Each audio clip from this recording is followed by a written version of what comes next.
Ladies and gentlemen, we are live! We're doing this lovely, what is it, Tuesday afternoon? I am here with you with a very special live. I haven't been on a live in a few weeks, so that alone makes it special. It was great seeing so many of you guys at PowerCon, and we are going to have a great stream today, excuse me, because I am talking with the creators of I'm calling it the next big thing. This is like the Brock Lesnar of toys if we were in 2003, okay? I'm really pumped for these. They are currently live on Kickstarter. Their campaign started about 4 days ago. There's been a couple of videos with buzz all throughout the interwebs. My friend Bill over at Dorklair, he did a great video about a week and a half, maybe it was 2 weeks ago.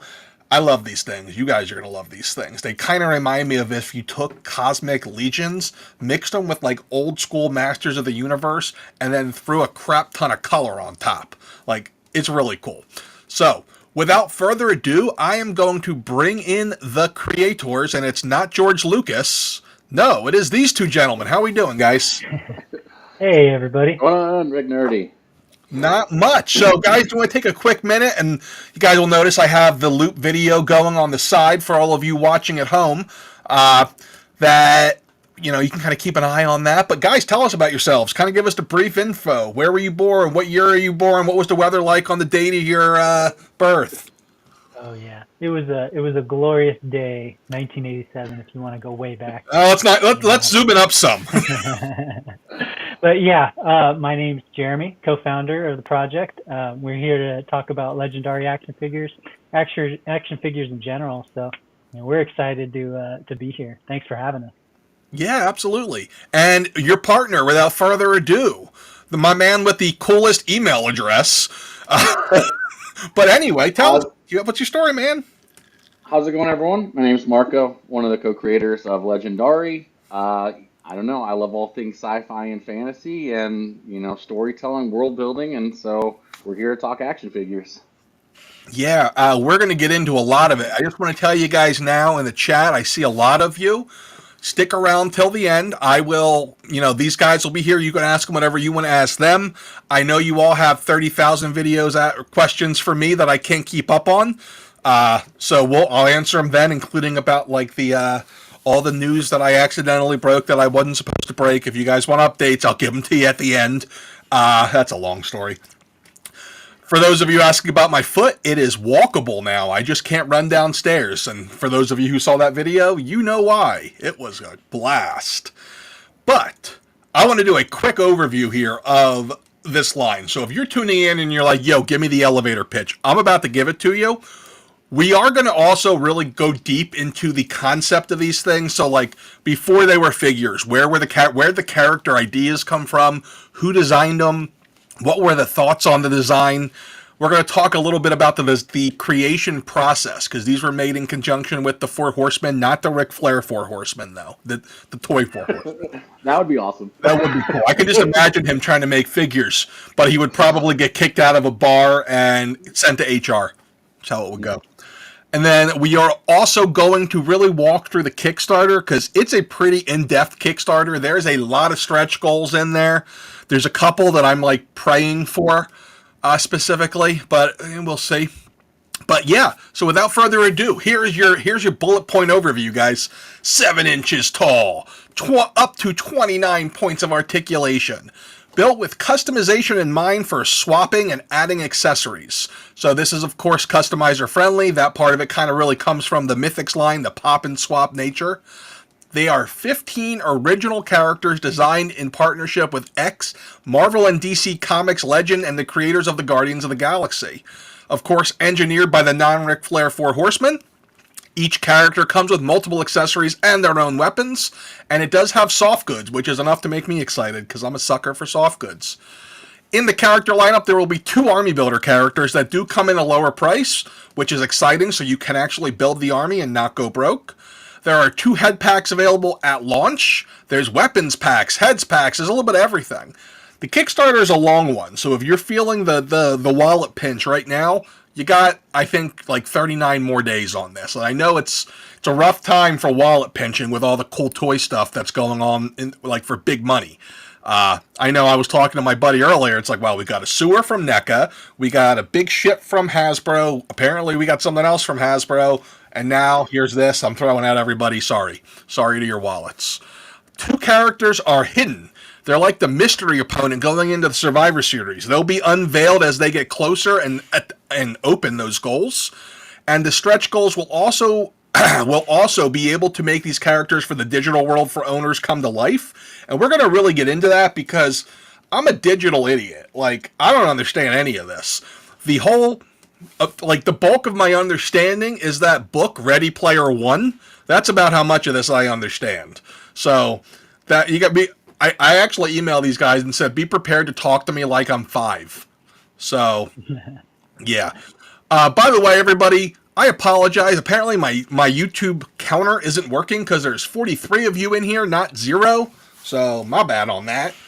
But anyway, without further ado, guys, let's get rolling. Let's talk more about this. Tell me where this started. Like, what's the start of this whole story here that you guys were like, yeah, let's create some characters?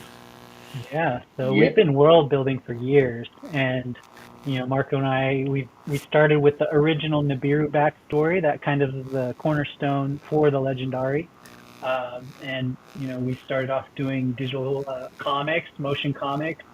We had a full line of Nibiru that had all kinds of different parts that were swappable in the digital realm, and thanks to Joe and Joe Viteri Productions, he saw this and what we built over the years and was just blown away. He's like, guys, you got to do an action figure line. He called up Marco. Marco calls me, hey, we're doing action figures. And Marco, did you want to touch on? Yeah. So I mean, I think like just going all the way back was just kind of more of like wanting to kind of introduce people to a new story world, right? And that kind of we did that first through motion comics. We had a chance to. I knew a guy named Liam Sharp who works for DC. He does illustration for Wonder Woman and Batman. And I was talking to him about this idea, this kind of, new story world with, this kind of like a vast kind of, universe of characters and worlds and wanting to be able to kind of tell that story. And he had hooked me up with Andy Lanning, who was one of the creators of Guardians of the Galaxy. And, he was with Marvel for the last 20 years and had a chance to kind of talk to him about this, this new story world and kind of universe building. And, it kind of started off with, like Jeremy said, the kind of first, species of characters we designed were this alien race called the Nibiru, which could kind of like conjoin to different elements in different worlds and kind of as a way to like adapt and survive. And we started to kind of create these motion comics based around these characters. And so this Legendari line, they come from that same story world.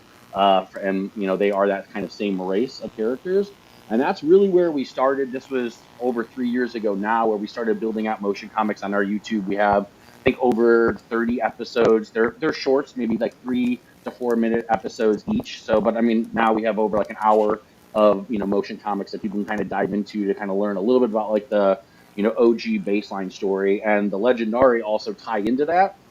There's kind of like an event that happens in the original story that we're tying kind of these figures into as well. So we're still kind of in the process of that, but that's where we started, and the figures have been just so much fun to be able to work on and design. And originally when we had this conversation, we were thinking we were going to do potentially 2 or 3 figures, and it just kind of you get excited about something, and you start to be like, well, maybe we could do if we want to do like a little bit of a bigger line, we could do 5 or 6. And then like it just started kind of snowballing to the point where like we had to stop at 15 because we're like, this is just getting like way out of control. So this is kind of, our very first, intro to this kind of, whole new universe of characters. And so this is going to be like the foundation, the first wave of what we plan on being like a much bigger story world with, kind of characters and intersecting lore, but it kind of comes back down to, the story and lore and trying to kind of, when you're making these figures, also like being able to have like awesome, badass like stories that, you can tell around these figures. Yeah. So what's the reaction when you get a phone call that says, hey, we're in action figures now? I'm all about it. We love storytelling, and I think for us, that is kind of like the cornerstone of Legendari and what we're all about, right? Character development, storytelling, using new media and different kind of techniques to expand like the collector or the viewer's experience, right? And so for us, action figures was this first opportunity to take that into the physical realm. And Marco and I both grew up playing with action figures. You know, we had our Teenage Mutant Ninja Turtles and you know, WrestleMania and all these, you know, fun toys that we would play with. And so as we were starting to kind of envision the beginnings of this line, it was just like playing with those, you know, and we're back in that seat with that childlike enjoyment, you know, popping the heads off, swapping the arms out, you know, having one fight another, thinking about, oh, where does this guy come from? Well, what if he comes from here? And well, who are his friends going to be? Who are his enemies? All of this, you know, it just really kind of unraveled in just the most exciting way for us. So, you know, I was stoked to hear the opportunity, and honestly, it was all just kind of snowballing from there. Nice. So, what do you guys do in the non-nerd world? Like, what brought you to this? What's your career or background? Yeah, so I was a creative director for music and live entertainment for over 10 years, doing everything from music festivals, concerts, you know, lighting actually even at like WWF events, all sorts of different kind of things in that realm. And then also started, you know, when I actually first met Jeremy, we were doing a lot of creative kind of art installations and kind of cool things, mixing different types of technology, lighting, video. So always creative work, I should say, at least for my adult life in the last 10 years. And then, you know, kind of hopping into, you know, this type of creative work, which is actually it's just more fun, right? It's like I'm like, man, this is pretty great. It's just like, you know, playing around with figures and kind of storytelling that, you know, has been like a blast the last few years. But that's a little on like my background and kind of, you know, stuff I did previously. But Jeremy, go ahead and Yeah, take for it me, away. it's kind of similar. Creative technologist, so thinking up and dreaming up new ways to use technology to bring art to life, and that includes, you know, 3D motion graphics, animation, as you see on the screen too. You know, character development and playing around and tinkering with things kind of like VR, AR, virtual worlds, all the fun stuff that we've kind of packed into this storytelling experience and new line of action figures. Yeah, I got a couple guys in the chat pointing out that there's already 73,000 in the initial funding here, so you guys are already almost 60% of the way there. How does that feel? Surreal, man. It feels Yeah. so cool. It's like, you know, you work so hard on something and you know you put it out there, and you know we've been building this, you know, really from the story side, you know, years ago, but we've been working on the figures for well over a year. So it's like, you know, it's it's just been a lot of fun, you know, to see how much people are enjoying it, how much they're liking it. So I mean, I'm blown away, and you know, couldn't be more just humbled and happy that, you know, we're already, you know, over halfway to our initial goal. So that's great. Did Yeah. want to share real quick for everybody. They had mentioned the motion comics, and I do have them queued up here. So, for those of you guys, I know a lot of people, myself included, like with Mythic Legions and Cosmic Legions, we're always like, man, I need more story. I need more. Hmm. And that's what's cool about this is there's so much already built out. There is for Mythics and Cosmics too. I just wish they take it all and package it into one place for my mentally challenged head. But this is great. Like I absolutely love this. I actually sat in bed the other night and was like, oh, well, I'll just watch the first one. And I went down a full rabbit hole and went through literally all, I think, 40 of them. So for those of you guys who want to kind of get it didn't even take that long. I think it only took me like an hour or 20 minutes or something. I don't know. It's I a lost fun track. watch. Yeah. But like, if you guys want to really get a good deep look into this world, these are great. They're really fun. You don't have to be like super got to be looking for Easter eggs or anything. You can just sit down and enjoy them, and it really brings out the kid in you. Yeah, and so for the figures in this line too, you know, if you go to the Kickstarter, you'll see there's like a bio underneath it. But ironically, we actually ran out of characters on the Kickstarter. We couldn't write any more than we could. So Yeah. the bios that are on the Kickstarter are like, you know, like 2, 3 sentences where they're actually like some are, you know, a few pages. So we have a lot more lore that we're going to be kind of unveiling over, the coming weeks on the Kickstarter, on our site. So there'll be more ways for people to kind of dive into the backstory of characters as well, just with Yeah. what's coming out. What's been really fun is, taking these little snippets of lore and having, the tight-knit group of supporters to kind of tease those too, as we do updates in the Kickstarter and stuff too.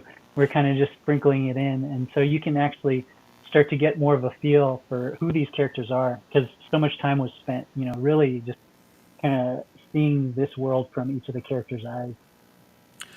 So let's talk a little bit about. I'm weird like this. I'm always curious, but let's talk a little bit about the name of this, Travelers Legendari. How did you come to that? How hard was it? Was it a back and forth? Tell us about it. Yeah, so like these characters, part of the idea of this universe were characters that could move, through this different multiverse, that could go through different dimensions, both through time and dimensions. So we want to have these characters, these beings that had this kind of extraordinary ability to be able to move through this space. And the way this race of alien characters, the Nibiru, the way they move through this space might be different from future characters and how they I guess perceive the world or move through that same space. So we have, a little bit on that as far as like how, that. And then Legendari was really Andy Lanning, who's, not with us today, but I think we said we're going to have him on with you as well. That'd be awesome. He's always come up with all sorts of crazy stuff. So like, he kind of named the line. And I guess he could explain more on that side, but yeah, so that was a little bit on the naming. But it was, at naming everything from the project to the line to the characters, it's always such an interesting thing that you go back and forth with. And we have probably Google Docs between Jeremy, myself, Andy, where there's like all these different ideas, and then there's all these like kind of different variations of these different names that we kind of are going through back and forth. And then also, it's kind of funny. You think you come up with this like cool name, and you're like, "Oh, DC did it in like 1985." Like, "Oh no, actually no, Marvel did this in like 1990." Like, how did I not know that? And like, it's like I couldn't tell you how many times it reminded me of. There was like this South Park episode where they keep saying, "The Simpsons did it. The Simpsons did it." Like the Simpsons did everything before South Park could do it. And I'm like, that's how I felt when we were going through some of this naming. I'm like, how the heck is that name? I thought it was like so like. So yeah, we had to go through tons of naming on all the stuff, but it was a fun process, right? Oh, I can't even imagine. And once we dive more into the Kickstarter here in a minute, I'm sure I'll be like, where the hell did this one come from? So that should be fun. So tell me about the initial design of the characters. How much of that was you guys just sitting there and like brain vomiting versus Andy saying, all right, here's what we got. Tell us about it. This goes, I'll start, Jeremy, and then you can go. I'll just say this goes back to another Google Doc where we started just creating like mood boards. We knew like that general essence of the character, and so it's like you're trying to think about the world that they come from. What would be what is the technology in that world? What are the things that is important to them as far as how they view the world, right? And so that kind of can help like at least start to get this essentially giant mood board of it start like we'd have like the head, the the midsection, the lower, and then like you start adding in all these images of things that you like. And that was a little bit on my side, and then I usually ship these out to Jeremy as well, and he's like the guy got like sending 500 images in a day. But Jeremy, go for it. Sorry, I cut you off. Yeah, I mean, really, it starts with kind of diving into who this character is and the concept art and the backstory, who we want him to be, what should they represent, and kind of like the things that they do in this world. And so even like backpedaling to the original, like the origins of the Nibiru, like we crafted exactly kind of like the world that they live in and everything else. So that way, once we start to create the Legendari out of this, you kind of have like that seed of imagination that sparks everything else, right? And so everything can stem from that. And that's how we can get all of their unique backstories to still have a level of interwoven, intricacy, so their paths can cross. Maybe they're part of, a similar group, kind of like the Free Seekers or some of the other things you'll see as you kind of scroll through the Kickstarter. Nice. So you guys did the action figure, I guess, engineering portion in conjunction with the Horsemen. So how were they to work with? Awesome. I'm getting a little static on my end. I don't know if it's just me though. I'm hearing that too. That's interesting. It might have just been my Okay. leg kicking something. How about now? Yeah, I don't know. Well, Yeah, let's do still this. hearing a little bit. So just a little bit of static, but yeah, we can keep going. Let's be So safe. We'll break out the headphones just in case, see if sure. that helps. In the meantime, tell us about working with the Horsemen.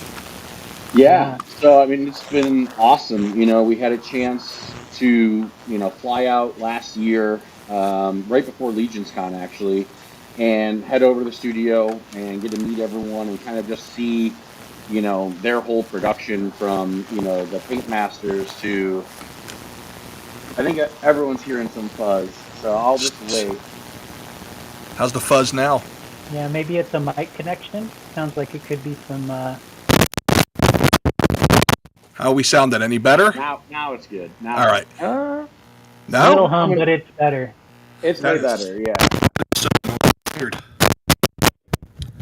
All right. Oh, there it Now, goes. now it's perfect. That's great. All right. I just play with the mic. There we go. Uh, That's what you get when you're using the ancient 2018 mic. Yeah, we had a chance, well, what I was saying is we had a chance to fly out last year and just go down to the studio and, got to meet, the team out there, just kind of see everything from, their prototyping phase and the paint masters and the production. I mean, if you guys have been out to their studio, it's massive. I don't even know if it's like 30, 40,000 square feet, massive spot. So just like, I mean, it's like going like on like Willy Wonka, going through a tour of like, the action figure development process. And it's been a lot of fun, and like CB has been, really helpful in so many different ways where you have an idea for something and he's like, yeah, well, we could do that. But if we, let's, for a shield, for example, let's make sure that it's, it's double sided. So if they're carrying it on one arm or the left, like things that as character designers and story world creators, you're like being able to have that level of expertise to work with, them because they have, gone through this process and done so many iterations. I think one of the things they were talking about too is, the level of detail that they're able to produce in their Yeah. figures today from what they could even do, 7, 8 years ago. So we get to kind of hop into this really exciting kind of time where we have this like arsenal of, cool things that we can do. But I mean, overall, incredible to work with them and, Yeah. That initial trip to see, LegionsCon and GCon especially too, getting a behind the scenes, just the level of craftsmanship and how much attention to detail they have, right? For example, what you see here is just the early print. This is an early resin print of one of the low poly characters from our collection, amongst some of the unpainted cosmics, and so we saw that level of detail and we're like, oh, if we're going to do action figures, we got to really step up and, we got to pack every character with as much attention to detail, if not more, right? And so, multiple revisions go into every single character that you see on the Kickstarter. For example, if you look at Kale Darkhelm, you'll see that that is kind of a complete evolution that we had to go through to get from this character to that. And that's everything from the sculpting to the paint masters. We got to see them painting, got to see everything in their whole process. And it was just really inspiring. And I think for us, led to a much higher appreciation for the craftsmanship that goes into these figurines. Yeah, I think that's another thing is just like learning about like how difficult and how much time and energy goes into making a figure. And obviously like everything, right, that there's going to be a lot of time and focus putting in this stuff. But like in these images here, like what you're seeing is like the very first prototype of this is the Pale King. On the far left, was our very first paint application. And as you can see, the kind of step between the one on the left and the one on the middle, the one on the left, obviously a little more saturated, the colors really pop, but this character is a really dark kind of, mystical kind of character that is, evil. And we wanted to kind of not feel, as I don't know what's the word, but like we wanted to kind of just bring it in to be a little bit more serious, right? Where the one on the left feels a little bit more, I guess, like a toy. And so what we did is we added like a black wash technique, which I'm sure, I mean, and a lot of your viewers know, but that really kind of, adding that black wash over the entire character pulls out tons of little details, all the different kind of intricate patterns, it kind of pulls that all out. We added additional kind of like reflective paint that's kind of on his arms and on his like shin guard. Slightly changed some of the coloring on like kind of the neck horns and pieces. And so you can just kind of see the evolution of this character. And, George, at Four Horsemen was been, kind of helping us with all this. And so can't tell you how many times he's like, are we painting this thing again? But, same thing here, right? We have this character on the far left, which is the Voidwalker. And if you look at that right arm, the one that has the horns on it, after we printed that, we're like, hey, how can we get more detail on this so it's even, more intricate? And so we basically resculpted the arm completely, added in like more veins, more definition, printed it off again, and then in the second version, you're kind of seeing like new paint application, and like even the chest piece, like how can we have like a really nice metallic paint, right? How do we make this pop even more? So all of these figures went through this process where the first few you're kind of getting in the rhythm of what's possible, what you can do, and then you just try to just keep like improvising and making them better and better as you go through the process. Mm-hmm. This one is probably my favorite. Totally. Yeah, I love this guy. I'm a sucker for, I don't want to call them silly, but silly things like the just translucent blue skin. Like, yeah, you sold me right there. I love this guy. Yeah, it's different. People love it. This one's also my favorite. Oh, really? Yeah. Nice. And you said this is the Voidwalker, correct? Yep. Yeah, so the two of those guys, then we got what I like to call Skeletor here. That's what I think of. The three of them, they're probably my favorite, and then there's one more that I really like that I'll show here in a second when we go look at the Kickstarter. And yeah, I'm really excited, guys. This is pretty cool. Now, let's talk a little bit about the digital side of this, because these started off as like what? They were digital assets, correct? Is that how I understand this? Yeah, the original Nibiru collection and backstory started off digitally, and we had pretty much all of these digital assets lying around. So how can we thought, how could we reimagine them to make them even cooler if they were to be used as an action figure line? And so, every step and every prototype we make while we're producing the physical, we are also replicating that character in the digital world as well. So that way you can have the ability to maybe go on the website or go on your phone, view the character from different angles, possibly pose it, and actually download the 3D files to have access to create either your own experiences or content. And this is something we've kind of experimented with over the past couple of years as well. We really want to enable content creators, and action photographers to have, the most fun possible. So, for example, a couple of our stretch goals includes AR features. So, for example, if you have your action figure there, imagine pointing your phone at it and you get a little character readout where, it's a narrated bio in the voice of the narrator or the character themselves. And maybe they tell you a little bit about their story or about the scene that they're in. And it's just a new fun way to kind of deliver a storytelling experience to the viewer. Yeah, I absolutely love that. I think that one of the things that, we see so many toy Kickstarters pop up, but a lot of them, there's just nothing that separates them from the one before. When Mythic Legions came, it really focused on the pop and swap customizer end of the hobby that really wasn't being hit by anybody else, at least at scale. This one is hitting, again, a totally different segment. It's very unique in that digital area. And as someone who makes videos, I love the fact that I'm going to be able to be like, all right, I need some cool visual B-roll here, and tell my editor, like, yo, here's the 3D file, make them dance or something. I don't know how this works. And he can just throw stuff up there. But I brought the Kickstarter up here, and as we can see, we are about close to 60% of the way there in 5 days. Did you guys have any numbers in your head? Is this going faster than you thought? As fast as you thought?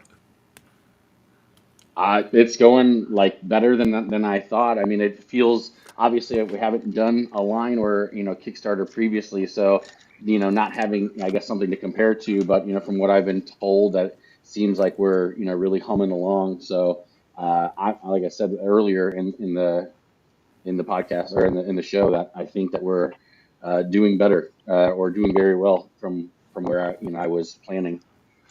I think Yeah. so too. Now you're in that dead zone though. That dead zone, like the weekend, where you just get the stragglers, and then there's usually the big pickup towards the end. But you'll probably be slow and steady for a while.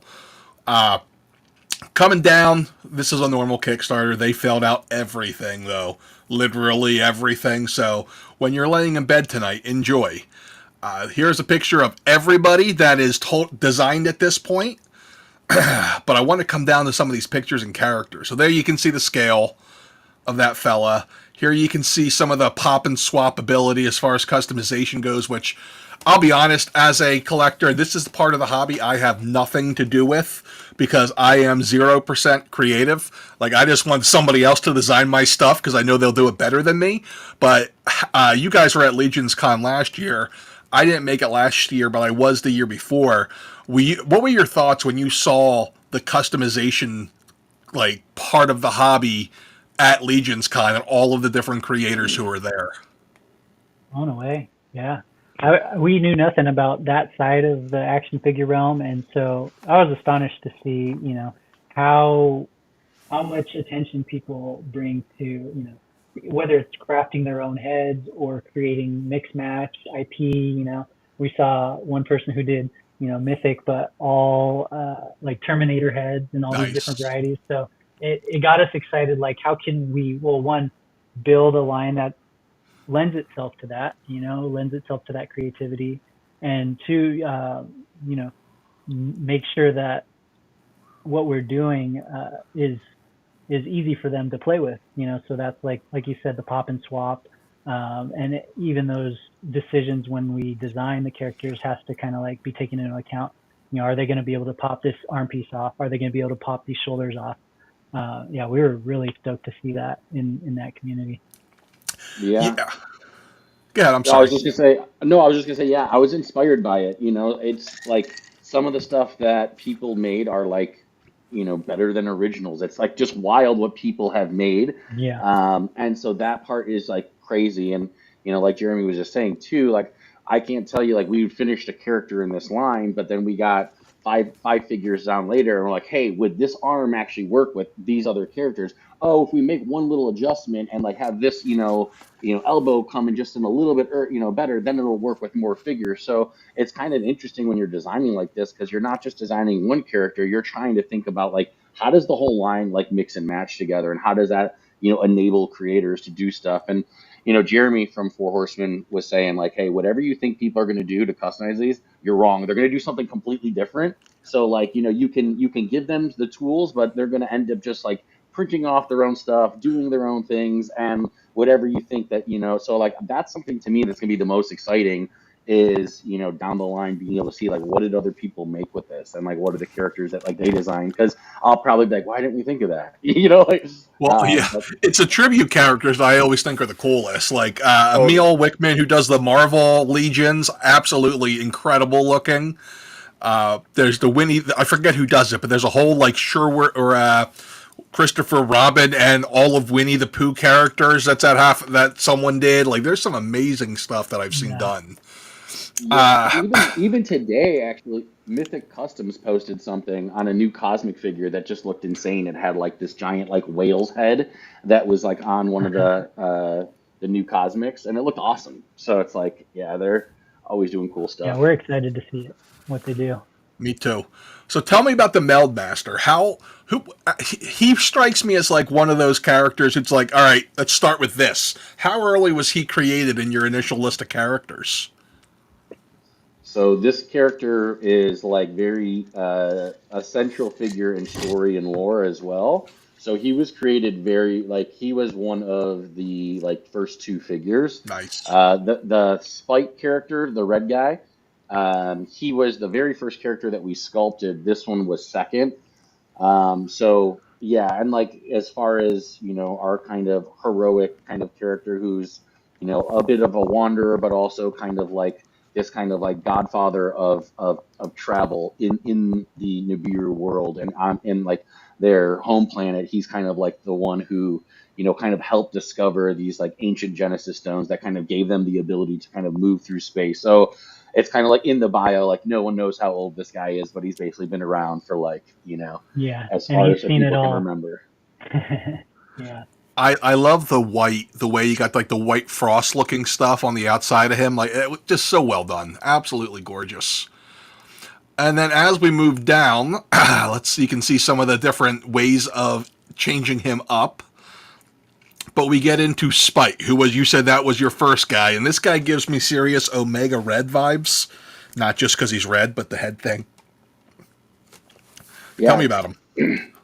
yeah. This character again, a Nibiru that was kind of infected by this spite, like parasite, which then kind of turned him into this, red kind of lava cracked chest kind of character. So he's kind of almost like possessed a bit from our base Nibiru characters are blue. And when they kind of conjoin with other planets or like worlds or other beings, they kind of adapt to that. And generally, that's like a symbiotic kind of relationship. But in this particular sense, he was kind of essentially like taken over, and this fight is kind of like the host now. So he's definitely a part of the kind of battle of our good and evil in the story. And then the Void Walker here, this was one of the other ones I said was among my top favorites. He just such a cool look to him. Yeah. Totally, Jeremy. Go ahead. Yeah, it's this like covert group of assassins, right? Assassins for hire. No one really knows kind of what their story is. They're kind of shrouded in a mystery, essentially, right? But yeah, you could think of these guys as assassins for hire. Sometimes they might be fighting for the good guys. Sometimes they might be fighting for the bad guys. It really depends. And that little snippet of lore also kind of goes further in details. And we've teased this one in some of our cinematic teasers. I think when we actually first went live with the Kickstarter. So if you go on the Instagram, you can actually see a little cinematic trailer, which kind of shows what's in store with these. And that's like another thing that's really cool about working, building these both in digital and physical. It also allows us to do like animated shorts and tell story through, smaller. Yes, we, also are doing motion comic stuff and traditional comic art, but also being able to kind of give that, digital art where you can tell a story there as well is just Mhm. like fun and, looks awesome and badass. So it's like, there's a lot of different ways we can kind of start unveiling more of the story around the characters. So then we have Siberius Kane. Am I saying that one correctly? Mhm. You are. Shocking. Yeah. I like the Yeah. name. It's a good one. Siberius is definitely a story of revenge. After enduring some terrible hardship and loss, he is essentially set out to kind of avenge those who were taken from him. And so, once again, a lot of mystery behind this character, and that just means a lot to be revealed as we follow his journey. Everyone loves a good revenge story.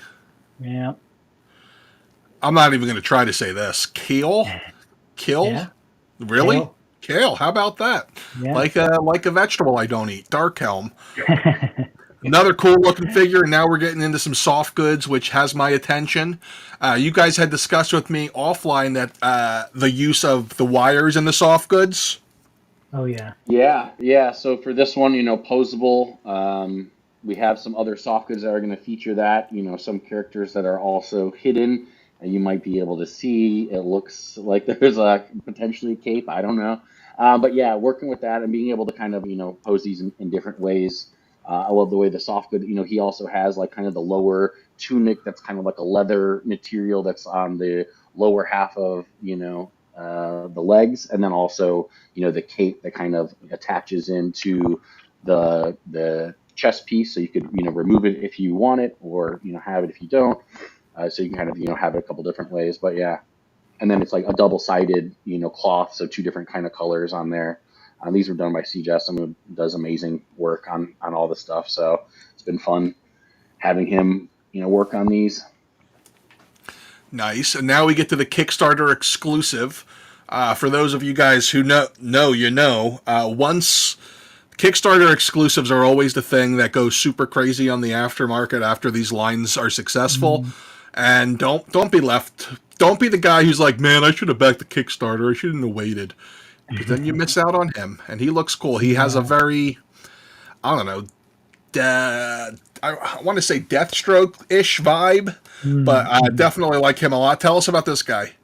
Yeah, very ominous presence from this one. And as the name kind of alludes to, this is the Gatekeeper, basically guarding the entrance of the portal to the unknown. And, obviously is just loaded with accessories. We wanted to make sure the Kickstarter exclusive, has had as much, if not more than some of the other characters. I think it has exclusive head too. Currently, there's no other characters in the Kickstarter that has that head. Has fully equipped chest armor. I don't know if we have a version that has it all popped off, but chest piece comes off, those shoulder pieces come off, forearms, and the shin guards also are detachable and swappable with some of the other characters. Comes with a weapon and obviously the extra hands as well. So yeah, fully loaded on this guy. Yeah, this guy's essentially like guarding a black hole, and he's the silent type, doesn't speak, no one's heard him speak, but he's kind of like a guardian to different dimensions. I like it. And now we get to the Crimson Enforcer, who is the first army builder. And for those of you who can see, look at that price. So that's pretty awesome, I gotta say. What is? I'm sure we'll get to it in a moment, but what is the standard price on most of these fellas here so far in the Kickstarter? So all the figures outside of the army builders are $39 on the Kickstarter, and then the army builders are $25. But even with the army builders on the forearms, and if you go down a little bit, the forearms and the shin guards are all swappable as well. So we wanted them to work with a lot of the different other assets that are in the collection, and then also be good for customization as well, which was like a big one for this guy. And this character, he's kind of like part of this kind of, we said like the kind of iron fist of the Spite. So kind of our Spite Usurper, the one that you saw earlier, these are kind of, his army or legion Minions. Minions. Yeah, minions. This guy looks like he's got a glow to him too. I don't know if that's just the lighting here, but it looks really cool. Yeah. Let's see. And now we get to the add-ons, as if that's not all enough. We have the first weapons pack here, which is called the Forged Pack. Looks like just a whole lot of steel. Yeah. So this one comes with, I think that's 7 pieces. Yeah, we, kind of did like a black, red, and, steel kind of, color pattern on these ones. There's even some story around like the forge, kind of these like, legendary, like kind of builders and weapons, makers that kind of, created this. So there's a little bit of, kind of story infused with even the packs and other stuff on the add-ons as well. Yeah, definitely for anyone who's looking at this, take the time. A lot of thought was put into even the accessory and add-on descriptions. There's little pieces of lore tied in there, and even more hints as to what we have coming for the story development. Ooh, I like hints. And then we get the glow pack, which you got me just with the glow. Tell us about this. Oh yeah. Yeah, so these are actually printed in it's going to be like a translucent, all the blades are going to be like kind of a clear translucent with glow in the dark elements as well. So getting like all the different blades are a little bit more, I guess you could say, futuristic. We have a kind of different laser blades and things like that. So on the edge, we'll do, like a really nice like blue glow in the dark. Then we have some clear plastic. So it's kind of like a mix and match to kind of make these feel a little bit more on the sci-fi side of, I guess more advanced weapons, where the other ones are more, steel and, traditional weaponry. I love it. I love the colors. They really pop. Then we have the Glowhead pack. And you know you got me on this Glowhead thing, but tell me the story behind it. Yeah. Well, go ahead. We actually have been obviously listening to the community. We do, ever since the beginning, and people have really enjoyed seeing some of the clear plastic, and they're like, well, we'd love to see more of this translucent or more of this kind of like glow essence. And so this is us listening to the community's requests, and also we love it. We think it's awesome, and we thought that this in particular would go well with a lot of the existing characters. And it's similar kind of to how you see with the Meldmaster. We got the clear plastic, but also with some additional paint application to really bring out the details in these as well. Oh, super cool. And then we have the Villains head pack, which these I'm assuming go with those Crimson guys. Totally. Yeah. So, allows people to, kind of, you don't want to have an army of all the same guys unless they're stormtroopers, then you're okay. But, we wanted to be able to kind of let people, customize and kind of build out, what that, their, villains and minions throughout that kind of look like. So these will work perfectly with that army builder. And who doesn't love zombies, right? So again, on the far right, you can see we have a little bit of that essence, and we have a couple other looks that people can play with. Yeah, I like that. I was going to say it's like the battle damage Terminator look. Mm-hmm. You guys do have official stands that are available. All right. Now the fun stuff. So the entire campaign backs, was it 120 or 125? What are the other? What? 125 is our goal. Yep. Now we get into the stretch goals. And this is where I say, okay, people, please back this so I can get my things, like Quickjack here. This dude looks like he belongs in Fortnite. I love the color. Like, he just pops so well. Tell us about him. Yeah, this one was probably the most fun to design out of all the figures because we had gone through. This was really a collaboration. As we were, working with Four Horsemen and going through, we must have had 10 different color concepts for this character because, like, we knew we wanted something. And when we originally made him, obviously we, kind of the traditional, badass, like all, dark colors. And then we started to kind of play around with different color concepts that were really like, popping in colors. And for some reason, this gave me this retro vibe. I'm an 80s kid. So, like, being able to kind of like these colors and also like the character itself, Quickjack, is like a bit more, I don't want to say goofy, but a little bit more, fun loving. And so, like, how could we kind of create a character, both from a story perspective, but also have like these colors that, were really interesting and vibrant. And, to me, it feels nostalgic from just like a figure standpoint. But I mean, there's tons of paint applications on this character. I mean, this was probably the most amount of colors or paint applications on all the figures because there's just so much, even on, the boots and, bunch of different kind of logos and, designs. So this one was just, it's just fun. This is, one of my, my buddy's like, dude, he's like probably like trying to say which is your favorite child. He's like, which one do you like the best? I'm like, I don't know, but I do have a love for this character. And, I've had a lot of people, I kind of felt like, I'm like, this is going to be kind of, throwing it out there. We'll see if people either love it or they won't like it, because either it's your thing or not. But I've had a lot of people who really, really like this character. So far, the feedback's been awesome. Yeah, he looks fantastic. Right there with Meldmaster for me as far as favorites go. Love the... Oh, you got a little quiet there, Matt. Oh. Any better? How's that? Perfect. All right. Yeah. Jeff says 80s, 90s, but in a good way. Yeah. Is there a bad way? Like, no. I tell my kids, I'm like, you guys missed the golden generation, okay? Yeah. That's when life was good. No phones, just my bike, riding around the neighborhood. My kid's always like, Dad, when can I get a phone? I'm like, you're 9. Call me when you're 16. You can't get no phone. Then we got Prime here, another army builder. He is going to be. Oh, he's also at. Is he also at the 145 mark? Okay. Yep. They unlock at the same double time. Unlock. Okay. Yeah. Nice. That's awesome. So I think that's doable, people. I like him. Then we move Totally. into the more difficult to unlock phase with the Pale King, and this guy has a story. Let's hear it.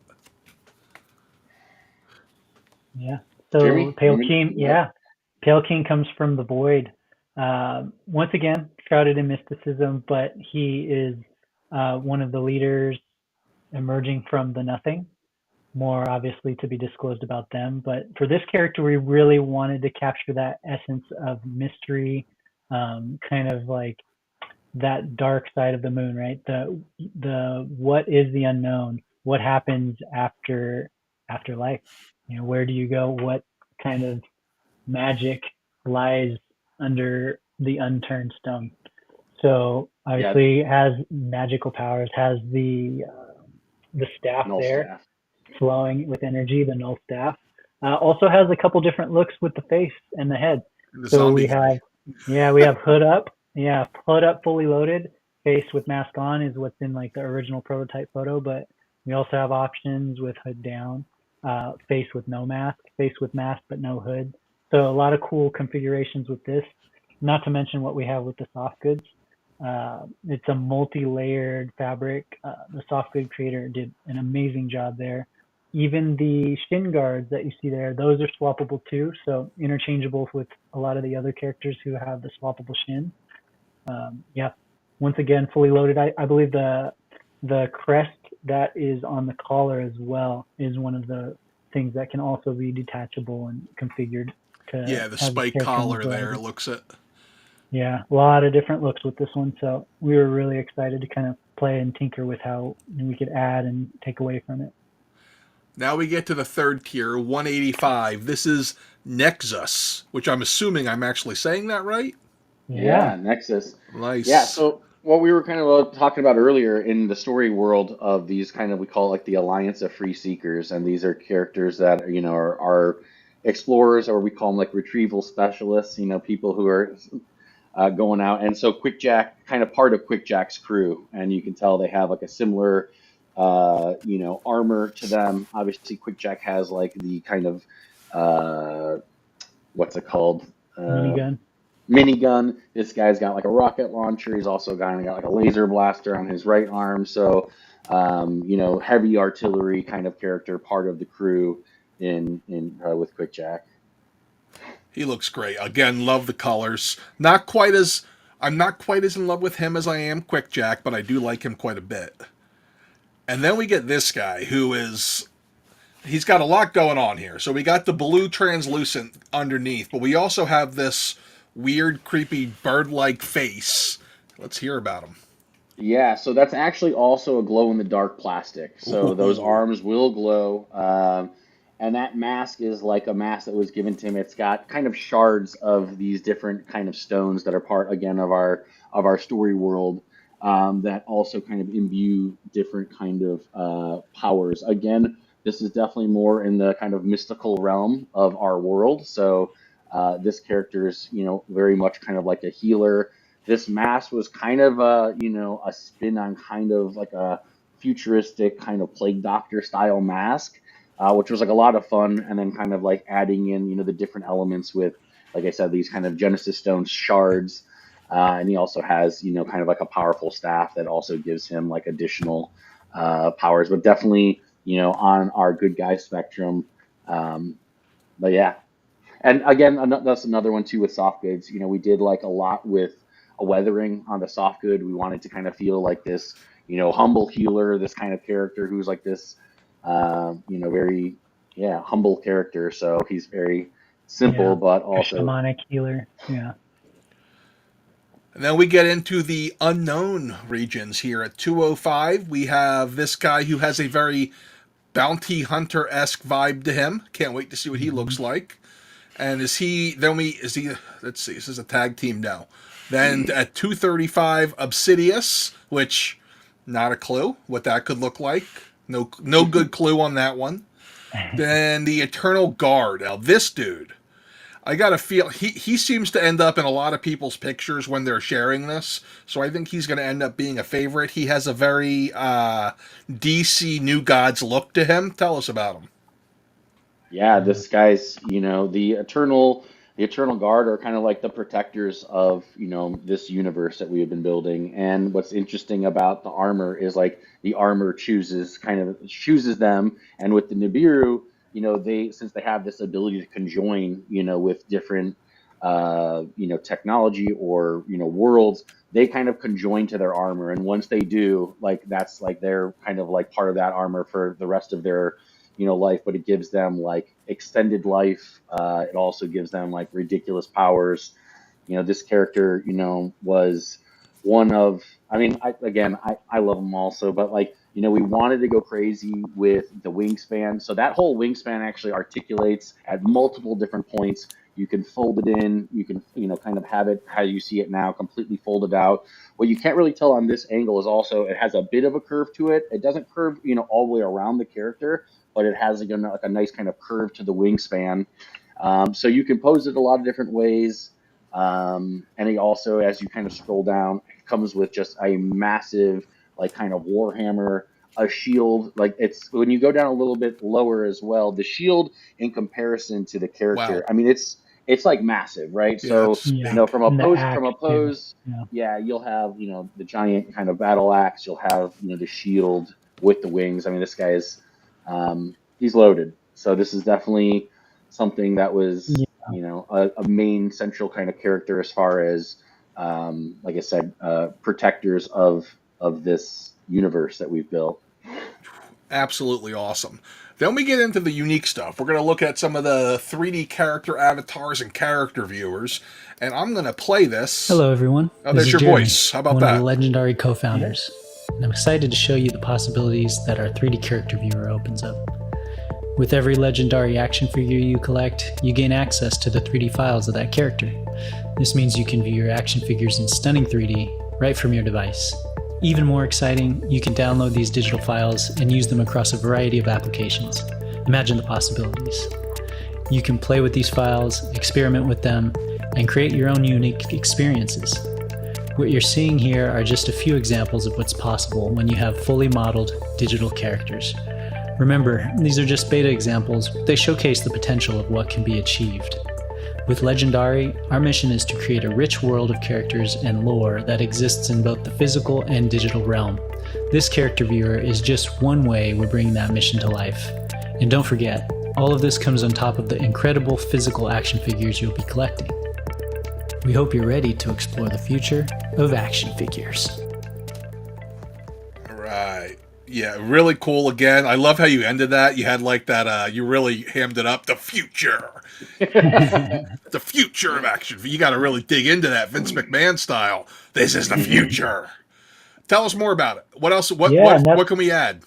That's like you're saying, what can we do different, right? Because, action figures have been around for a while. And so for us, we want to reimagine what it means to collect and play with your toys.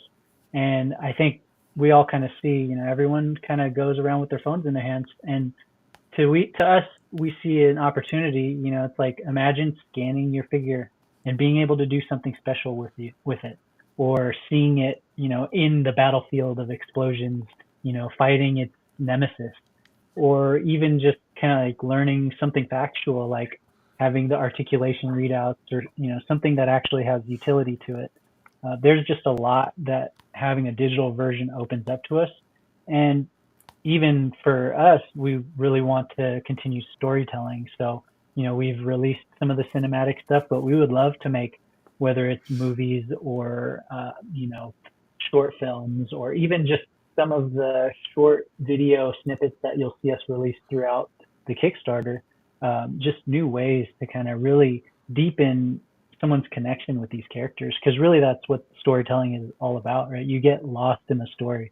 So for us, it's just more new ways to do that. And then on top of that, of course, character viewer, see your action figure in different ways and access those files to reimagine them however you want to. Yeah, I just wanted to add one thing, so part of this goal is, to create this 3D viewer. Well, even if you aren't, 3D savvy, it'll be, very friendly for you to be able to kind of move around the figure, check it out. And for people who are, who do like to kind of either do custom animations or just really cool renders, I mean, it's kind of like the same with the customizers, right? Giving them the tools to use these, and like they like could create their own like little short stories, or really cool artwork where they're mixing it with their favorite other superheroes or things like that. So I think that's a really cool one. And then this next one here is really more on the augmented reality side of things, which Jeremy was just kind of speaking on. But if you hit that next video, you can kind of see a little bit about. Greetings. It's Jeremy again. Well, look at that. You cut yourself off. Let's try that again. Co-founder of Legendari. I'm here to unveil an exciting new way to experience your action figures like never before. Welcome to our augmented reality demo. Imagine not just owning a Legendari action figure, but stepping into their world, learning their stories, and experiencing their adventures in your own living room. Welcome to the future of action figures. A covert network of enigmatic assassins, the Void Walkers are a clan shrouded in secrets and mysticism. They exist between two worlds, controlling an ability to traverse through space and time known only to themselves. Yet they remain servants of a mysterious royal caste. Yeah, so that's one of the things about this that I thought was really cool is you grab an action figure and you flip the back of the box and you read that story, but kind of adding to that experience, this kind of this unboxing of or learning more about the lore, having that narration and looking at the figure, it's just more to me, lots of people kind of drop into this story world rather than a traditional way. So just something that we thought would be really fun. It's one of the last stretch goals, so we'll unlock all the figures before we even do digital stuff. It all kind of starts and ends with the physical figures, but this is just extra stuff that we want to be able to develop and be able to share with people. And we'll hopefully we get there and we can start to kind of build upon that, because this is again like just the beginning, right? So these are just our first betas, but we can still kind of refine all of this stuff as well. Mm-hmm. So hopefully we can find out soon who the 4th and 5th stretch goals are. They'll be revealed when the initial funding is met. So let's hope we can do that in the next week or two. That should be pretty fun. Getting close. Absolutely. Excuse me. So this is a great size comparison to really get an idea. You can see they line up really, really, really dead on with pretty much what at this point has become the main scale. Ironically, the Black Series seems a lot smaller than Marvel Legends in this, which is odd, because that's actually true. It's just a little scary to me. But you can see, same size as the Animals of the Warrior Kingdom figures, and then obviously the Mythic Legions. He looks pretty close to that Iron Man there, but that Iron Man looks a little bit big for a standard Legends. But, these are the 7-inch scale that have become pretty much the norm now, more than the 6-inch. It seems like most companies aren't really doing 6-inch anymore. I was talking to a friend earlier, and he was looking at the Mafex Thor. And he said, man, I would love this if it was just scaled better. It's too small. And I'm like, dude, it's scaled perfectly. The problem is everything else is scaled closer to the 7-inch. Yeah. It's 6.2 inches tall. Thor is 6.2 feet. So, yeah, everybody seems to be doing that. It's kind of moving towards 7 as like a standard. Yeah, like Action Force, which is another independent company. They do, made by Valaverse. He had said to me that they scaled up a little. It's not a traditional 1/12 scale. It's closer to 1/11 or even 1/10 because of the fact that everybody seems to be moving up a little bit and just not saying it. Good to know. Yeah. Yeah.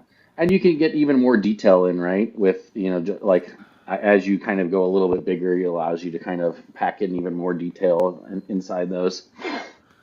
There's so much cool stuff in here. You guys should go read it. They really spent some time filling out this whole Kickstarter. But let's take a look and see what your options are. So you guys have it set up to be able to get the digital comic. Woo! Yeah, at the top, actually, if you go to rewards really? tab, you can see it might be easier to kind of overview. So the $3 tier is the original comic issue 1 digitally, which looks gorgeous. Then you get into the poster and the comic, and then you get into the good stuff, which is the figures. So any one figure, $39 for the standard figures. Now, the 3-packs, are these like build your own 3-packs? Is that how you have these guys set up? Totally. Correct. Yep. Not bad at all. And if math serves, that means that they're less than $39 if you're buying them in bulk. That's true. Yeah, as you keep going through reward tiers, there's more savings. So, we kind of have that staggered up. And I believe there's also, once you get past the 6-pack, we have some early bird specials that are still, there's still some, there's 2 different early bird specials. I think one of them has a few left, and then the other one has maybe a few dozen left. I'd have to see where we are. Nice. But yeah, so even some additional savings on those ones as well. And Yeah, you guys for can example- see, I'm sorry, go ahead. That's the one, the one you just hovered over. And there's the one you want. This is the all-in. You want everything. You need to do this and then pick yourself up a couple army builders and you'll be set. Extra army builders, I should say. And it looks like the early bird's still up, so you can save $10 and go get yourself a Big Mac or something. What's the $655 tier? What changes there? Yeah, this one includes more, I believe, more add-ons, and also we have some extra collectibles for people who have been with us or just new, learning more about the story. Also includes a Zoom Q&A session with the creators behind Legendari, which includes Andy Lanning, obviously the founders. Just kind of dive deep and give a bit of a Q&A on what goes into all that we've created here. Yeah, what's really cool about this one too is we're going to do custom comic art. So Ant Williams, who's been doing all of our art and the comic art that we've put on our socials, he's done everything from Deadpool, Iron Man. He's done all sorts of amazing stuff. So he's going to be doing custom art. We're going to do like a numbered series that will be only for that Ultimate Collection. And we'll have a kind of custom comic art around the Legendari series. So that's a kind of a sweet one. And I think we also mentioned too, there's going to be extra army builders. You get the head packs, you get the weapons, you get all sorts of different stuff. So it's kind of one of the bigger ones. Nice. Yeah. So, and then we got this big one, which includes even more. We just talked about that. And then the Alpha and the Omega. Well, you named this one pretty awesomely. Pick 25 characters, any 25 characters from what's been unlocked. This also includes 2 character packs and weapons packs, which brings us to, we did have a question about how the weapons packs and accessories fit into the pricing. Yeah, I saw that from Dynamo Dave. So after you select your pledge in the Kickstarter, you actually have the option to add on. And so it takes you from the pledges to the add-on section. And so, yeah, if you haven't pledged to the Kickstarter yet, it'll show up kind of like in that section. If you have already pledged but didn't see the add-ons, you can always go back and see where those add-ons are. Awesome. So yeah, one question I had, because I'm sure someone's going to ask me, and I'll say, I don't know, I didn't think of that. So where we see like, let's see, 6-pack, 3 items included, does that mean you get 2 figures of 3 different each? Is that how that works? Does that make sense? 6-pack is you get to choose 6 from any of the characters that have been unlocked. And we received a question on this too. How do you know if a character is unlocked? So in the Kickstarter, there is kind of like a character unlock sheet in there. And you can see the top line, which includes, I believe, 7 characters, one of which is a soldier builder. That is what's currently unlocked. And then the rest are unlocked via stretch goals that you can see as you progress through the Kickstarter. And I just answered my own question like a dummy too. So I'm rating this as 6-pack, but there's only 3 items included. That's because they have the figures, and then you're also getting the signed and numbered certificate and the digital comic. So, Correct, yeah. Different types of items, yeah. Yeah, so again, like didn't notice that until just now that the pricing went down as you added them. So, let's see, like I was pleasantly surprised by the $39 price tag for a brand new toy line at this scale, as detailed as this is. It's actually not. It's lower if you're getting it on the Kickstarter and you're going heavy duty here. But there's all your accessory packs, head packs. You got to grab them. Stands for anybody who uses them. I'm an anti-stand guy at this point. I just tape everything down. Glue it to the table. Oh, I use. I've been experimenting with different types of like sticky tack to see what works best. That makes sense. Unfortunately, my ADD means that like my entire office is covered in sticky tack and it's everywhere. But yeah, that's the whole shebang, as they would say. You guys are going to be at LegionsCon, are you not? Absolutely. Yeah. What can people who are going to be at LegionsCon expect? Yeah, so we're hoping to have the whole line of all the prototypes there, and we're looking to have table space to be able to meet everyone. We won't be having product there, but we'll be be able to talk to you guys, show you guys the figures. We're looking, depending on if we have the time, maybe be able to kind of show off some cool digital side of things as well, and some kind of other stuff around the story.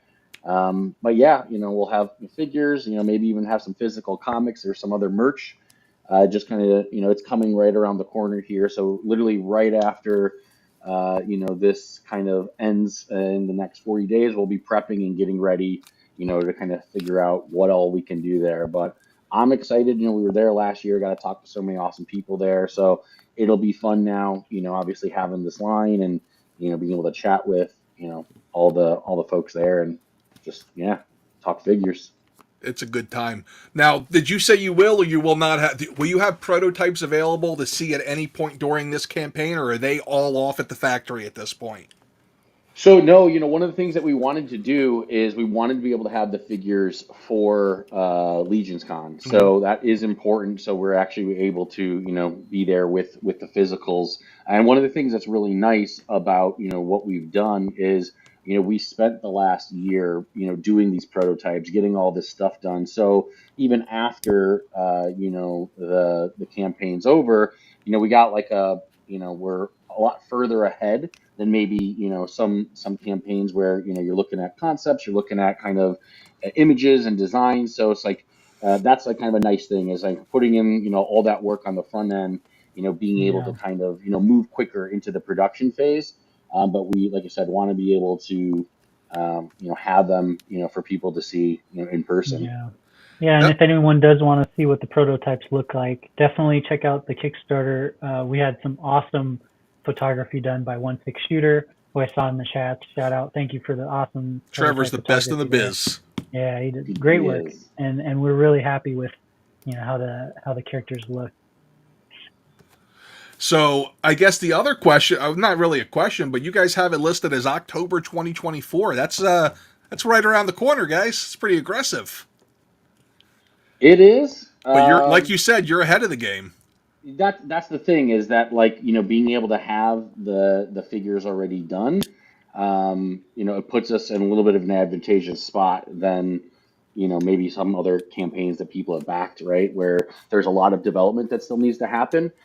So yeah, we're being aggressive, but we want to get these out in people's hands as well. So it's kind of like full steam, everything ahead. As soon as we close the campaign, we're going to be firing right into the production process. So that is awesome. Well, I can't wait to see them. I'm going to turn to the chat now.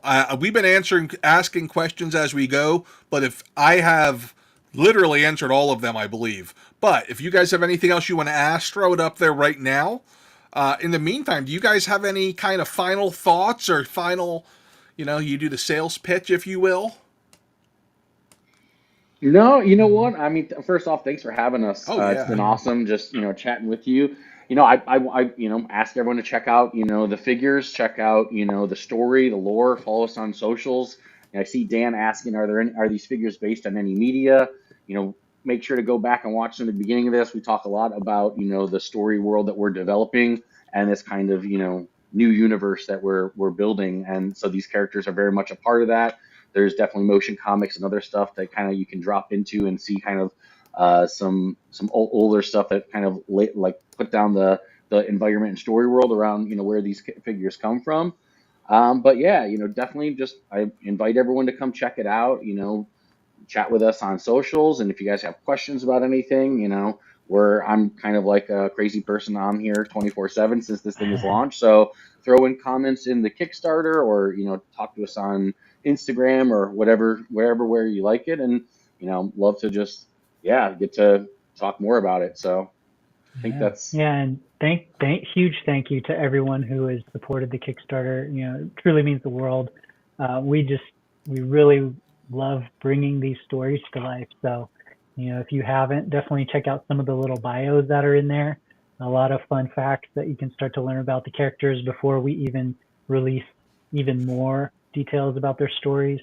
And also let us know which characters you think are your favorites, because we love to hear feedback and what you like, what you don't like. We're listening to all of that. So yeah, thanks everyone. Awesome. We did have a question if you guys have even crossed the bridge yet to think about, will there be a wave 2, and where are you at in it? So I'm crazy. Obviously, I'm always thinking about more story world, more characters. But I mean, our focus is all right here, right? You kind of have to look at what's right in front of us, but where we can think about that. But all I can say is that upon the completion of this Kickstarter, we want to develop more around this. This is really the beginning of this universe. So it's definitely something that I would love to do and that I want to do. So yeah, definitely thinking about that. And then I also saw Mike ask if there's going to be any basic parts too, like human wearing stuff, like headbands and whatnot. So that's this line is what you see right now is where we're at, but we want to be able to expand, both in the future, other parts. I know customizers are going to do their own thing, but we definitely want to expand upon this. So yeah, I mean, we're open to a lot of different stuff, and I'm sure we'll be getting tons of feedback from people and things that they're really going to want to see. And I mean, I'm not closing the door on anything, on accessory packs and other things like that in the future. So Nice. Very cool. Well, guys, thank you for coming on. Maybe we can catch you up again towards the back end of the campaign so we can see who's unlocked. Can't wish you more of the best, and we'll be in touch to keep an eye out on this. Thank you so much. absolutely. All right, well, everybody, thank you for watching. If you watched us live, for those of you watching the replay, thanks. Go ahead, leave a comment. I'll try to come back and make sure I answer it. And remember, you got to get old, but you don't have to grow up. Just be cool and stay nerdy. Later.